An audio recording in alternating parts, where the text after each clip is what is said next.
Welcome to another before and after. This week I'm going to be talking about how to make your business writing more effective by using simple language. So, a lot of business communication now is written, whether that's email, blog, social posts. The ability to write persuasively is really important. And one of the simplest ways you can improve your prose is just to simplify it. There's way too much jargon and complicated language out there.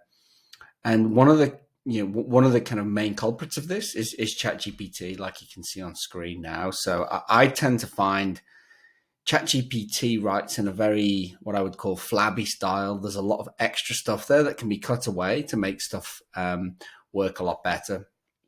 So what I'm going to show you is a before and after here. I've prompted ChatGPT to pretend you're an accountant.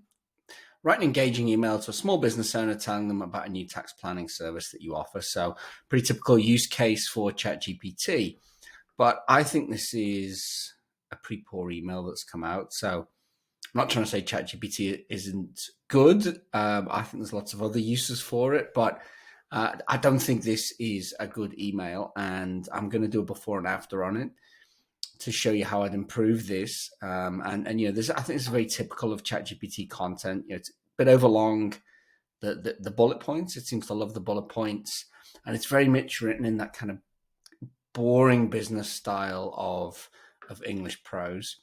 So what I've got here is I'm going to do two things. First one, I'm going to kind of edit this one down a little bit, and then I'm going to show you what I'd actually do if I were writing that. So the first one is like, the subject line, unveiling our new tax planning service for better business growth. I don't know why it's in title case. I don't think you should write emails like that anyway, but it's big words, multi-syllable words, better business growth, it's just real flabby. I'd be just, turn that down to, could we save you tax and avoid nasty shocks from the IRD? That's the government tax department in New Zealand. So let's have a look at this email, and you'll get to see what I mean. So I trust this message finds you well and enjoying the fruitful rewards of your thriving business. I mean, I don't think you even need that in there, but business, like take out thriving. Why do we need that in there? Fruitful rewards, well, they're just rewards, right? Rewards are fruitful. You don't need to say fruitful. My name is a dedicated accountant. Well, again, completely redundant word in there. It should be and, shouldn't it? Committed to assisting. It's all overblown stuff, right? You don't need this stuff. We can just take it out.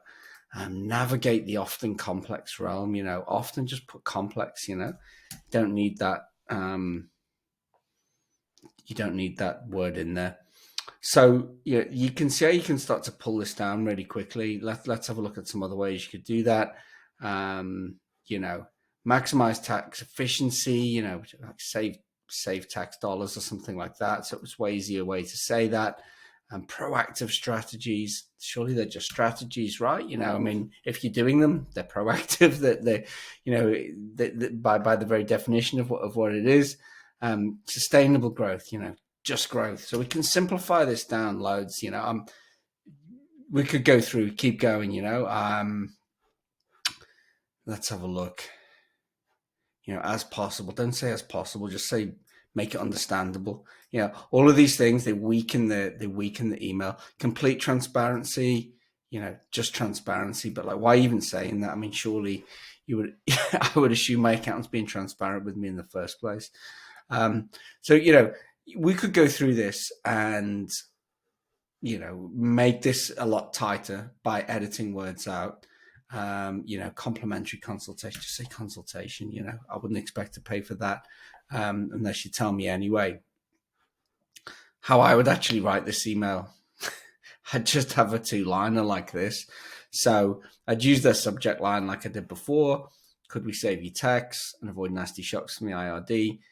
This is how I'd write that email. Hi, business owner's name.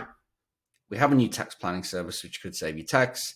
Also plan and budget so there are no surprises from the IRD. Now you could say that in different ways, but I would literally just be like, what it is, what's the benefit, should we chat? You don't need to explain any more than that. If people want to save text. The only thing that I might add in here would be a testimonial. That's the only thing I think could strengthen this. This is what we did for blah, blah, blah. We saved them, blah, blah, blah, and, blah, blah, blah, something like that. That would be great. You could put that in nice and simple. And that's just going to make it a lot stronger. So I think that people get enamored with these business words, business jargon words, but it's almost always it's better to go simple. And, I've been told before, isn't that like a boring way to write? These are these three most famous kind of lines in English prose. To be or not to be, that is the question. There's only one word in there with two syllables.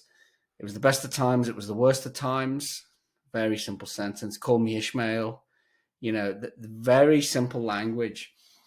And I read once, you should be using simple language, but having big ideas. And if you read some of the great novels, the great plays, the great poems, they're not using fancy words. They're using simple language, but expressing big ideas. So I think that, the before and after, simplifying the language that you use in your communications is always going to strengthen it. Chopping out as much as you can, and that's particularly relevant with ChatGPT. I think it creates that overlong jargon-related prose. And you look at that, and if I got that from my accountant, I would just ignore it probably. Make it simple, and that's always going to be more powerful. Answers on a postcard if you know where those quotes are from. Thanks very much. See you next week.